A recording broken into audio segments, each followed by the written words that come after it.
In this video, I will show you how to pass on some of your fees, like a TC fee or a broker fee, to your client. And you can do this on either a listing agreement or a purchase agreement, and I'll show you a few different ways to do it.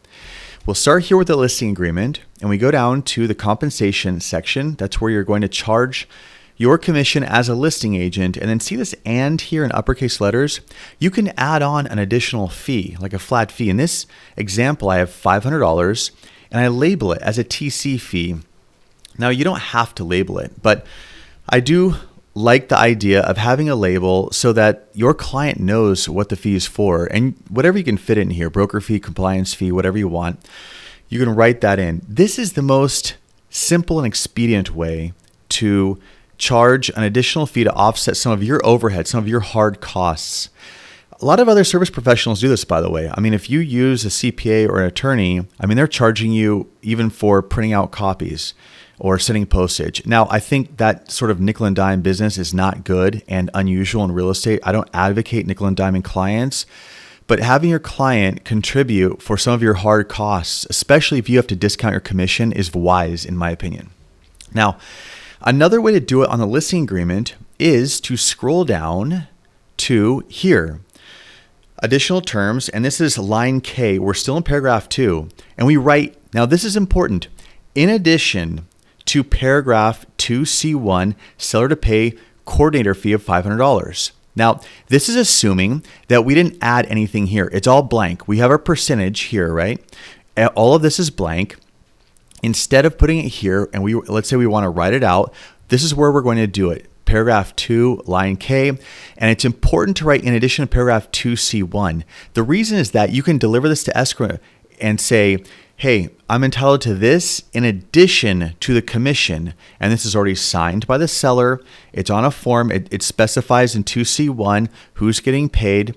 So this is the second best way, in my opinion, by putting, and I'll copy and paste this verbiage and put it in the description if you want to use it. And you can call it a coordinator fee, a broker processing fee, compliance fee, whatever you want to call it. I mean, it's all the same. Ultimately, there's a fee, and it needs to be payable to your broker to offset your cost. Okay, so there's another way that a listing agent could do it, and I'll show you how a buyer's agent does it in the purchase agreement. So we've jumped over here to an RPA, a purchase agreement, okay?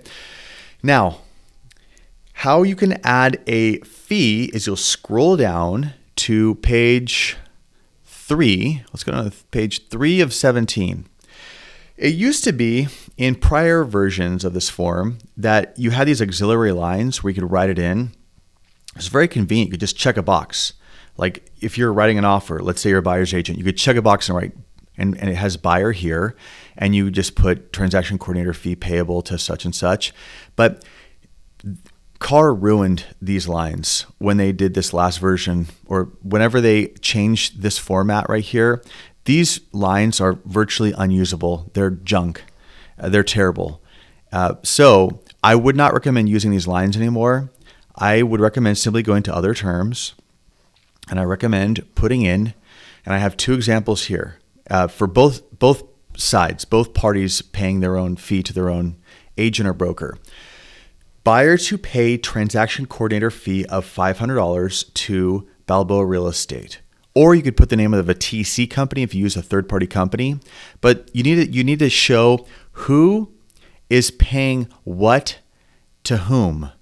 Who's paying what to whom? So we have the buyer paying a TC fee of $500 to, and I have the brokerage as an example. I'll copy and paste all this verbiage in the description, and you can modify it. And it doesn't have to be a transaction coordinator fee. It can be, again, broker compliance fee, broker processing fee. Call it whatever you want. Okay, digital archive storage fee. God knows every escrow statement you see, they make up every new term to charge under the settlement agent fees. All right. And now here's another example. Seller to pay broker processing fee of $300 to Balboa Real Estate. Now, when we had that office in Florida, so those agents, what they would do, it was standard practice for them to pass on a fee. Now, maybe our broker fee was $500 on a transaction, and then they would put something like this, $300. As a broker, I would just credit the $300 to their $500 broker fee And then the agent's broker fee would then be reduced to $200. So Balboa Real Estate would keep $200 and the rest would go to the agent. So the idea is that if you, whatever you collect here, even if it's a small fee, like this broker processing fee, the idea is that it should be applied toward your obligation for your broker cost, your overhead. That's your hard cost. And there's nothing wrong with passing that on to your client, or at least a portion of it, like many other service professionals do.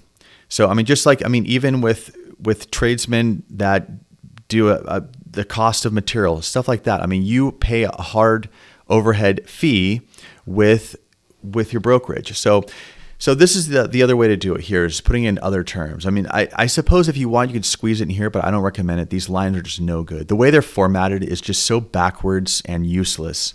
So other terms here, this is paragraph 3, line R. And I'll put all this in the description. If you have any questions, leave a comment, and I hope you found this helpful. Thanks for watching.